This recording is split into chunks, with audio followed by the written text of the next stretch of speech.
మీ జీఐఈటీ ఇప్పుడు జీజీయూగా మారింది. 2000కు పైగా ప్లేస్మెంట్స్, ఐపీఎం, కేపీఎంజీ వంటి సంస్థలతో ఇంటిగ్రేటెడ్ కోర్సులు. యూపీఎస్సీ కోచింగ్, అడ్మిషన్లు ఓపెన్. సాయికృష్ణ తల్లి ఆరోపిస్తున్నట్టుగా సాయికృష్ణది కస్టోడియల్ డెత్ అని సిట్ ఈ రోజు కోర్టు ముందు పేర్కొంది. దీనికి సంబంధించి రిమాండ్ రిపోర్ట్ కూడా ఎక్స్క్లూజివ్గా సుమన్ టీవీ దగ్గర ఉంది. అయితే రిమాండ్ రిపోర్ట్లో చాలా అంశాలు ఆశ్చర్యానికి గురి చేస్తున్నాయి. ఎందుకంటే మొదటి నుంచి కూడా ఈ కేసులో సీఏ నాగరాజే ప్రధాన నిందితుడిగా ఉన్నాడంటూ మొత్తము సాయికృష్ణ కుటుంబ సభ్యులు ఆరోపిస్తున్నప్పటికీ కూడా సాక్ష్యాధారాల విషయంలో కాస్త జాప్యం జరిగిందని అనేక ఆరోపణలు వస్తున్న నేపథ్యంలో చాలా కీలకమైన ఆధారాలని సిట్ అయితే సేకరించి దాన్ని కోర్టు ముందు కూడా ప్రొడ్యూస్ చేసినట్టుగా కూడా తెలుస్తుంది. నాన్ బెయిలబుల్ వారెంట్ కింద మార్కాపురం నుంచి తీసుకొచ్చిన సాయికృష్ణను నేరుగా టాస్క్ ఫోర్స్ కార్యాలయం కృష్ణలంక తీసుకెళ్ళినట్టుగా కృష్ణలంక సిఐ ఈ నాగరాజ్ ఏదైతే సాయికృష్ణకి సంబంధించి మొత్తము ఈ కేసుకి సంబంధించి నాన్ బెయిలబుల్ కేసుకి సంబంధించి కోర్టులో ప్రొడ్యూస్ చేయకుండా కస్టోడియల్ టార్చర్ పెట్టి ఆ టార్చర్ వల్ల చనిపోయినట్టుగా కూడా సిట్ పేర్కొంది. అందులో దాదాపుగా 17 మంది సాక్షులను అయితే విచారించిన అనంతరం ఫోరెన్సిక్ బృందం సహాయంతో ప్రస్తుతానికి సీసీ ఫుటేజ్ని అయితే తీసుకుంటుంది. ఎందుకంటే 1వ తారీఖు నుంచి మే 1వ తారీఖు నుంచి జూన్ 1వ తారీఖు వరకు పూర్తిగా సీసీ ఫుటేజ్ లేనట్టుగా కూడా సిట్ అయితే గమనించింది. దీనికి సంబంధించిన ఫోరెన్సిక్ కూడా పంపించింది. సో దీనికి సంబంధించి చాలా కీలకమైన అంశాలన్నీ కూడా బయటికి రాబోతున్నాయి. అయితే మొత్తం ఈ కేసుకి సంబంధించి విజయవాడ కోర్టులో నాగరాజుని ప్రవేశపెట్టారు. వైద్య పరీక్షలో పూర్తి చేసిన తర్వాత నాగరాజుని ప్రవేశపెట్టిన తర్వాత కోర్టు 14 రోజులు రిమాండ్ విధించింది, జూలై 8వ తారీఖు వరకు కూడా. అయితే ఈ కేసులో మొదటి నుంచి కూడా న్యాయ పోరాటం చేస్తూ ఉన్న ప్రస్తుతం సాయికృష్ణ ఫ్యామిలీ మనతో ఉన్నారు. మొదటి నుంచి కూడా నాగరాజు సాయికృష్ణని హత్య చేశాడని పదే ఆరోపిస్తున్న తల్లి ఫైనల్గా ఇక్కడ ఉన్నారు.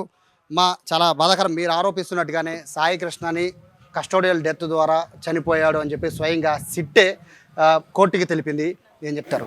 ఇప్పుడు టీవీలో చూసే నేను బాధపడతా బయటకు వచ్చే 10 సార్లు నన్ను అడిగించమాకండి అయ్యే, నన్ను అడిగించమాకండి. సో తల్లి అయితే బాధపడుతున్నారు. సార్ మొదటి నుంచి పోరాటం చేస్తున్నారు నాగరాజు పైన. సో ఫైనల్ వాళ్ళ నాగరాజుకి రిమాండ్ 14 రోజులు విధించింది. అయితే దీంట్లో సిట్ ఏదైతే సాక్షుల్ని వాళ్ళు సేకరించిన ఆధారాలు కానీ వాంగ్మూలాలు కానీ చూస్తూ ఉంటే సాయికృష్ణ కస్టోడియల్ డెత్ ద్వారా మరణించాడు అని చెప్తున్నారు. సో సాయికృష్ణ లేడు అన్నట్టుగానే, ఎందుకంటే ఇప్పుడు దాకా మేము మిస్సింగ్ కేసు అని చెప్పాం. సో కస్టోడియల్ డెత్ అనేది దాదాపుగా కన్ఫర్మ్ చేస్తున్నారు. ఏం చెప్తారు? ముందుగా రాష్ట్ర ప్రజలందరికీ నమస్కారాలు తెలియజేస్తున్నాం. చంద్రబాబు నాయుడు గారు, పవన్ కళ్యాణ్ గారు, మన డీజీపీ గారు, హోమ్ మినిస్టర్ గారు అందరూ కలిసి ఐజీ రవిప్రకాష్ గారిని వేసి సిట్టు దర్యాప్తు బృందంగా వేగవంతంగా విచారణ చేసి ఎవరైతే ఇందులో సిఐ నాగరాజు అతనితో పాటు ఉన్న 8 మంది కానిస్టేబుల్స్ మొత్తం ఎవరైతే ఉన్నారో విచారణ జరుగుతుంది. ఈరోజు ఆ విచారణలో భాగంగానే సిఐ నాగరాజును అరెస్ట్ చేసి నెల్లూరు సబ్ జైలుకి తరలించడం జరిగింది, రాజమండ్రి సబ్ జైలుకి తరలించడం జరిగింది.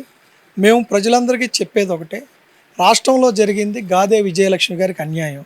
ఏ పార్టీకో, ఏ మతానికో, ఏ కులానికో సంబంధం లేదు. దీని మూలంగానే మేము చంద్రబాబు గారిని, కూటమి ప్రభుత్వాన్ని కలవటం జరిగింది. అలాగే మాకు అన్ని పార్టీలోళ్ళు సపోర్టుగా అండగా నిలిచారు. వాళ్ళందరికీ కూడా ధన్యవాదాలు తెలియజేస్తున్నాం. ఈరోజు జరిగింది ఏంటంటే, గాదే విజయలక్ష్మి గారికి జరిగిన అన్యాయం, ఆమె ఇప్పుడు గల్లా కోలుకునే పరిస్థితి లేదు. ఆమె పడుతున్న బాధ ఇంకో తల్లి పడకూడదన్నదే గాదే విజయలక్ష్మి గారి ఆలోచన కూడా.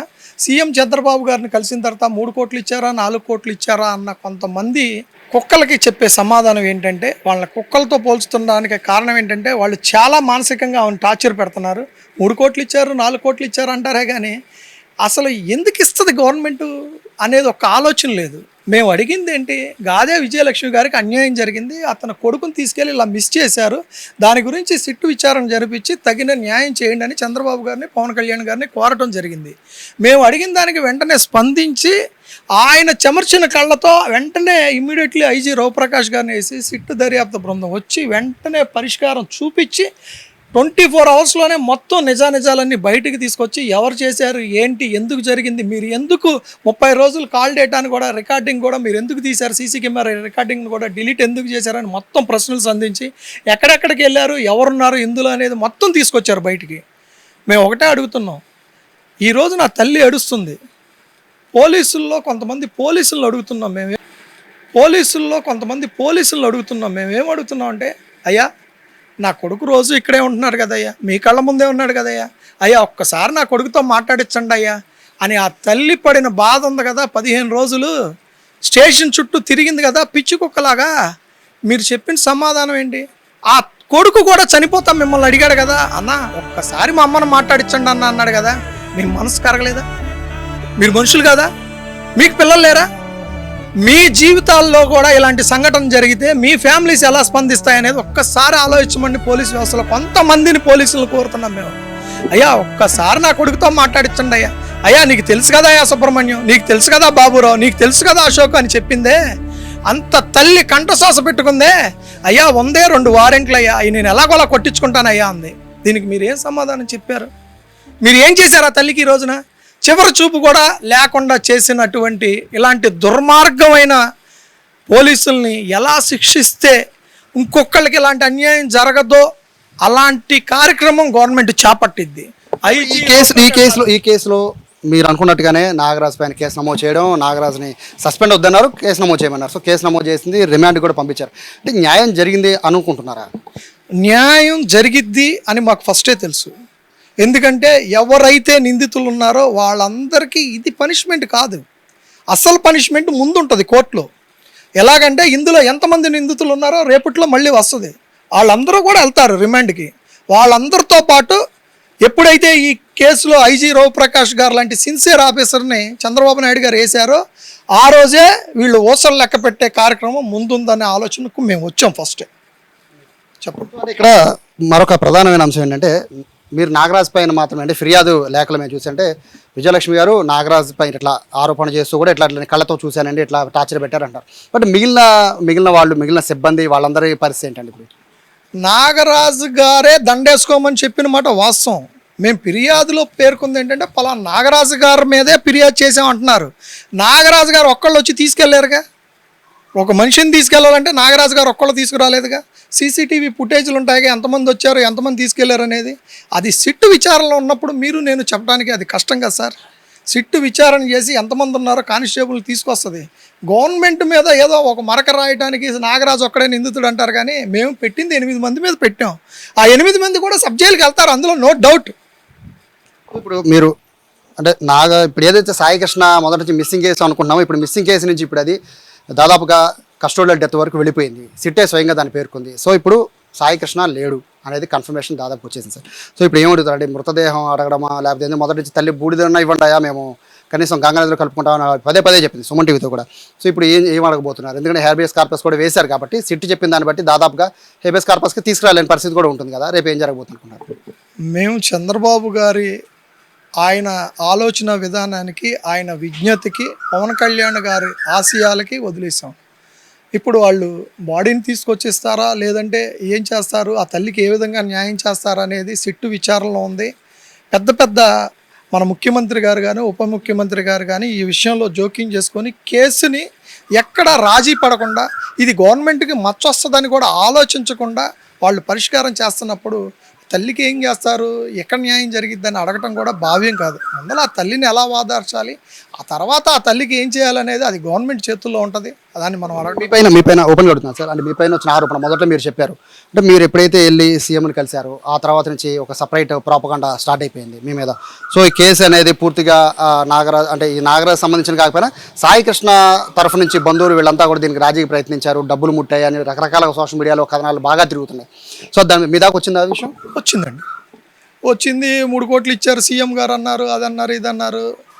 మా స్థాయికి 3 కోట్లు 4 కోట్లు మేము ఏం చేసుకుంటాం? ఆ తల్లికి ఒక 60 గజాలు 50 గజాలు ఇల్లు ఉంది, ఒక్కడే కొడుకు.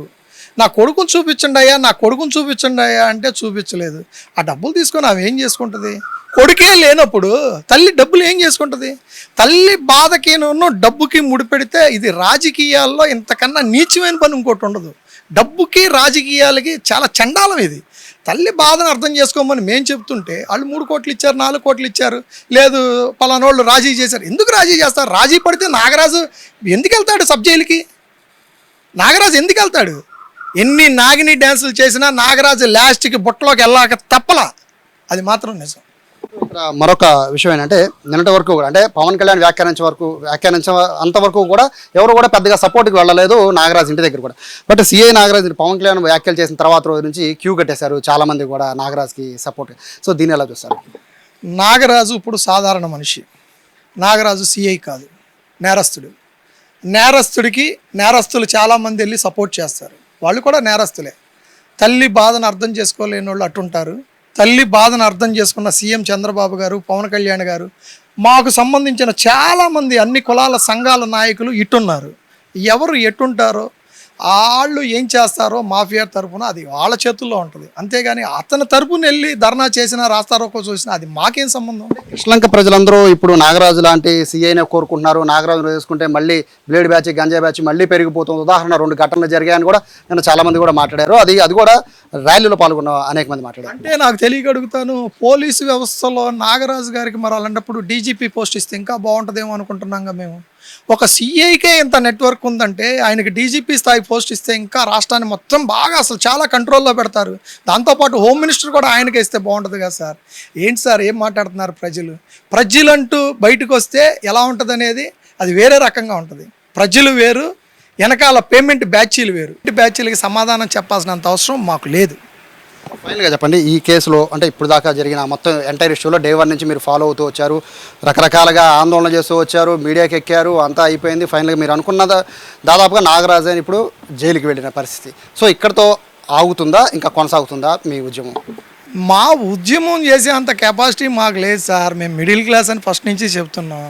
మాకు ఎవరైతే అన్యాయం చేసి నాగరాజు నీ కొడుకుకి దండ రెడీ చేసుకో అన్నాడో, ఎప్పుడైతే అశోక్ అనే కానిస్టేబుల్, బాబురావు, సుబ్రహ్మణ్యం, ఇంకా 8 మంది కానిస్టేబుల్స్ ఎప్పుడైతే దారుణంగా తల్లిని అనరాని మాటలతో దూషించారో వాళ్ళ మీద మాత్రమే మాకున్న ఇది. కానీ మాకు ఏ పోలీసు వ్యతిరేకం కాదు. వాళ్ళకి ఫ్యామిలీలు ఉంటాయి సార్. పోలీసు మా బ్రదర్ సార్. పోలీసులు మన బ్రదర్ సార్. వాళ్ళు లేకపోతే సమాజంలో ఎవరు మాటినరు. ఏంటి సార్ వాళ్ళు చెప్పేది ఏంటి సార్? మాకు తెలియదేంటి పోలీసు వ్యవస్థ గురించి? మేము మొత్తం పోలీసు వ్యవస్థను ప్రశ్నించలేదు కదా. నాగరాజు అండుకో దాన్ని బట్టే మేము మాట్లాడాం. సో ఇది చాలా క్లారిటీగా చెప్పేస్తున్నారు సాయికృష్ణ ఫ్యామిలీ. మొత్తం ఈ నాగరాజు మొత్తం ఎంటైర్ ఎపిసోడ్లో నాగరాజు జైలుకి వెళ్ళడం వరకు ఓకే, కానీ ఇక్కడ ఆగే ప్రసక్తి లేదు. ఎవరైతే ఈ కేసులో ప్రధానంగా తల్లిని విమర్శిస్తూ, తల్లిని దూషిస్తూ, బాడీని కూడా కనీసం నాగరాజు సాయికృష్ణని చూపించకుండా, కనీసం సాయికృష్ణకి సంబంధించి ఇన్ఫర్మేషన్ కూడా ఇవ్వకుండా దూషించారో వాళ్ళని కూడా వదిలిపెట్టే ప్రసక్తే లేదు అని చెప్తున్నారు. ప్రస్తుతానికి రాజమండ్రి సెంట్రల్ జైలుకి అయితే నాగరాజుని తరలించారు. 14 రోజుల పాటు నాగరాజుకి రిమాండ్ విధించిన పరిస్థితి అయితే కనబడుతుంది. దీంతో పాటు మరొక అప్డేట్ ఏంటంటే, ఎవరైతే నాగరాజుతో పాటు నిన్న ర్యాలీగా వచ్చారో ఆ ర్యాలీగా వచ్చిన వాళ్ళందరిపైన కూడా ప్రత్యేకంగా దృష్టి పెట్టినట్టుగా కూడా తెలుస్తున్న నేపథ్యంలో మొత్తం ఈ కేసు ఎటు టర్న్ తీసుకుంటుందో అనేది చూడాలి. 29వ తారీఖు మాత్రం హేబియస్ కార్పస్ పిటిషన్ ఉంది. ఆ రోజు కూడా చాలా ఇంపార్టెంట్గా ఈ కేసు మారే అవకాశం ఉంది. కెమెరా పర్సన్ వెన్నతో సాయి, సుమన్ టీవీ, విజయవాడ నుంచి.